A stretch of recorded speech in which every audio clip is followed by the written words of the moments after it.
হাদি ভাই মারা গেছে। এই নিউজ কি সঠিক?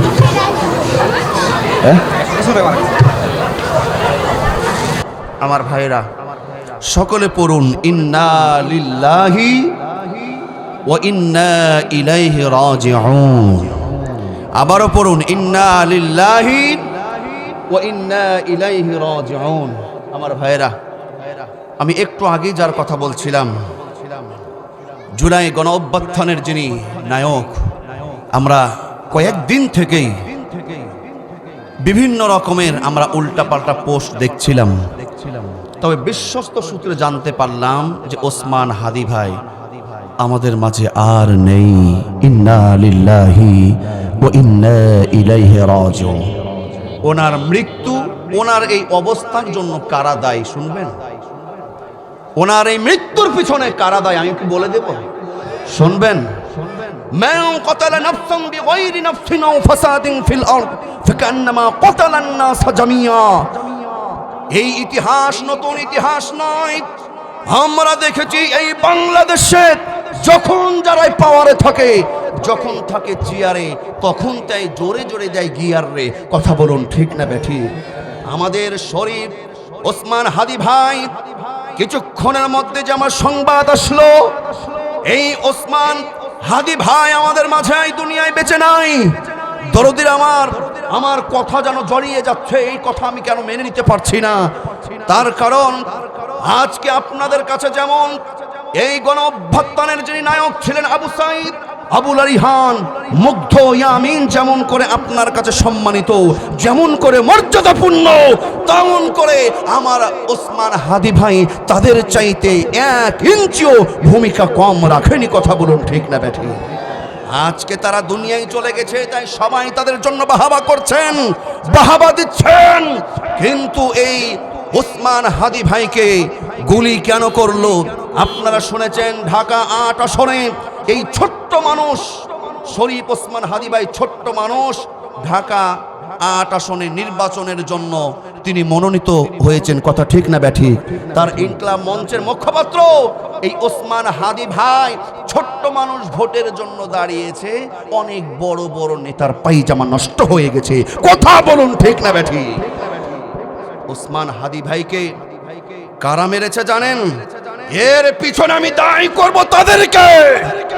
ওসমান হাদি ভাইকে দুনিয়া থেকে বিদায় করেছে যারা শুট করেছে, গুলি করেছে।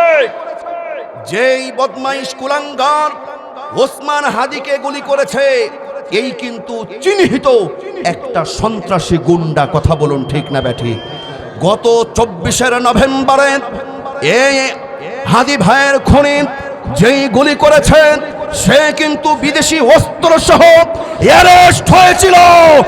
1 বছর না যেতে তাকে কারা জামিন করলো? তার উকিল কে ছিল? আমার হাদি ভাইকে খুন করার পিছনে তারাই জড়িত আছে। কথা বলুন ঠিক না বেঠিক? আমার ভাইয়েরা পরিষ্কার ভাবে শুনবেন, এর পিছনে তারাই দায়ী। হাদি ভাইয়ের খুনিকে যারা আমার ভাইরা জামিন করিয়েছিল, যারা উকিল ছিল, ওই নেতাদেরকে, ওই উকিলদেরকে অ্যারেস্ট করে আগে রিমান্ডে নিতে হবে। তাহলে হাদি ভাইয়ের খুনি বের হয়ে আসবে। এর পিছনে কারা কারা জড়িত আছে আমরা হাদি ভাইয়ের বিচার চাই। কারা কারা? 2টা হাত আমার আল্লাহকে দেখাও।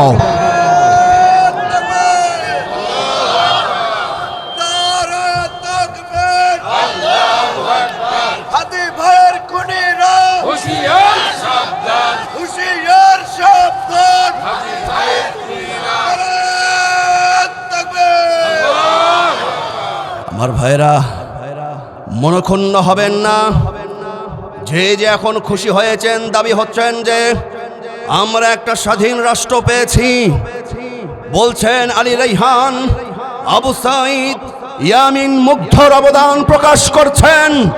আমি বলিষ্ঠ কণ্ঠে বলতে চাই, আলী রায়হান, আবু সাঈদ, ইয়ামিন মুগ্ধ, এই বাংলাদেশের শেষ হয়নি এখনো যুদ্ধ। কথা বলুন ঠিক না বেঠিক? এই দেশটাকে স্বৈরাচার মুক্ত করতে হবে, এই দেশের হিন্দুস্তানবাদীদেরকে উৎখাত করতে হবে, এই দেশে কোরআনের রাজ কায়েম করতে হবে। টেকনাফ থেকে তেতুলিয়া, রূপসা থেকে পাথরিয়া, বান্দরবান থেকে সুন্দরবন, আর একবার যদি আলেম ওলামারা এক হয়ে কোরআনের ময়দানে যদি ডাক দেয়, সেই ময়দানে শামিল হতে কারা কারা রাজি আছো? আর একবার দুইটা হাত আমার আল্লাহকে দেখাও।